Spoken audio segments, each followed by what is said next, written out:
8 வயசு பையன் கையில் ₹1 வச்சுக்கிட்டு கடை வீதியில் இருக்கக்கூடிய ஒவ்வொரு கடைக்கும் போகிறான். அங்கே ஃபஸ்ட்டு இருக்கக்கூடிய ஒரு கடை அப்படின்னு பார்த்தீங்கன்னா காய்கறி கடை. அந்த காய்கறி கடைக்கு போயிட்டு, ஐயா என்கிட்ட ₹1 இருக்குது, இதை வச்சுக்கிட்டு நீங்கள் இறைவனை என்கிட்ட கொடுங்க அப்படின்னு கேட்குறான். அதுக்கு அந்த கடைக்காரர் சொல்கிறாரு, டே தம்பி போடா வெளியே, எங்கடா இறைவன் இருக்கிறாரு, ₹1 உனக்கு கிடைக்கிறாரா அப்படின்னு சொல்லிட்டு அவர் தொத்தி விட்டுறாரு. மனசை தளர விடாமல் அடுத்தது என்ன பண்ணுறான், ஒரு மளிகை கடைக்கு போகிறான். மளிகை கடைக்கு போயிட்டு அங்கே போயிட்டு கடைக்கார்ட்ட ஐயா என்கிட்ட ₹1 இருக்குது, இந்த ₹1 வச்சுட்டு இறைவனை என்கிட்ட கொடுங்க அப்படின்னு கேட்குறான். அந்த கடைக்காரன், டே தம்பி போடா கம்முன்னு அடிச்சிட்டு போகிறான் அப்படின்னு சொல்லிட்டு அவரும் பொத்தி விட்டுறாரு. அதுக்கப்புறம் அந்த பையன் மனசு தளர விடாமல் ஒவ்வொரு கடையாக ஏறி ஏறி இறங்கி இறுதியாக ஒரு கடைக்கு போகிறான். அந்த கடைக்கு போகும்போது அங்கே ஒரு கடைக்காரர் இருக்கார். அங்கே இந்த ₹1 கொடுத்துட்டு எனக்கு இறைவன் வேணும் அப்படின்னு சொல்லிட்டு கேட்குறான். அதுக்கு அந்த கடைக்காரர் சொல்கிறாரு, ஏன் தம்பி இந்த ₹1 இறைவனை கேட்குற அப்படின்னு கேட்குறாரு. அதுக்கு அந்த பையன் சொல்கிறான், எனக்கு சின்ன வயசுலேருந்து எனக்கு சாப்பாடு ஊட்டி என்னை ஆளாக்குனது என்னுடைய அம்மா தான். அவங்களுக்கு இப்போ உடம்பு சரியில்லாமல் இருக்காங்க, அவங்கள நான் ஹாஸ்பிட்டலில் சேர்த்துருக்கேன்.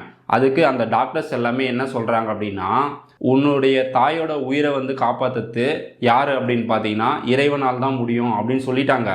அந்த இறைவன் எங்கே இருப்பார்னு எனக்கு தெரியாது, ஒருவேளை என்கிட்ட ₹1 தான் இருக்குது, இந்த ₹1 வச்சு இறைவனை வாங்க முடியுமா அப்படின்னு தான் நான் ட்ரை பண்ணிகிட்டு இருக்கேன். அதனால தான் நான் இந்த கடைக்கு வந்தேன்.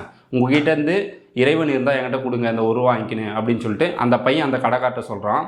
அந்த கடைக்காரரும் என்ன பண்ணுறாரு அப்படின்னா, அப்படியா தம்பி சரின்னு சொல்லிட்டு அந்த ₹1 வாங்கிக்கினேன் பெரிய பாத்திரத்தில் சுத்தமான தண்ணி எடுத்து கொடுத்துட்டு, இதை எடுத்துகிட்டு போயிட்டு நீ உங்கள் அம்மாவுக்கு கூட இறைவன் உங்கள் அம்மாவை காப்பாற்றிடுவான் அப்படின்னு சொல்லிட்டு சொல்கிறாரு.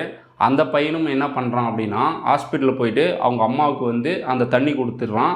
கடைசியில் ஆப்ரேஷன் நடக்குது, அவங்க அம்மா உயிர் பழிச்சிடுறாங்க. டாக்டர்ஸ் எல்லாமே என்ன பண்ணுறாங்க அப்படின்னா, அந்த பில்லை காமிக்கிறாங்க அவங்க அம்மா கிட்ட. அப்படி காமிச்சோடனே அவங்க அம்மா பதறி போகிறாங்க.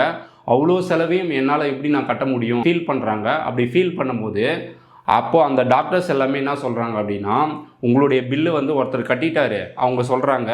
அதுக்கப்புறம் யாருன்னு சொல்லிட்டு தேடி கண்டுபிடிச்சி அந்த கடைக்கார்ட்ட போகிறாங்க. அப்போ அந்த கடைக்காரர் சொல்கிறாரு, உண்மையான இறைவன் அப்படின்றது யாரும் இல்லை, உன்னுடைய மகன் மட்டும்தான். உன் மகன் மட்டும்தான் ₹1 வச்சுக்கிட்டு ஒவ்வொரு கடையும் ஏறி இறங்கி ரொம்ப கஷ்டப்பட்டு எங்கள் அம்மா உயிரை காப்பாற்றணும் அப்படின்னு சொல்லிட்டு துடிச்சான். நன்றி சொல்கிறதா பில் பே பண்ண எனக்கு நன்றி சொல்லாதீங்க, உன்னுடைய மகனுக்காக நீங்கள் நன்றி சொல்லுங்கள் அவர் சொல்கிறாரு. உடனே அவங்க அம்மா அந்த மகனை கட்டி பிடிச்சி அழுகுறாங்க. இதுலேருந்து நாம் தெரிஞ்சுக்க வேண்டியது என்ன அப்படின்னு பார்த்தீங்கன்னா, அதாவது மனசில் நம்பிக்கை இருந்தால் அந்த ₹1 கூட இறைவன் கிடைப்பான் அப்படின்றது தான் இந்த ஸ்டோரி.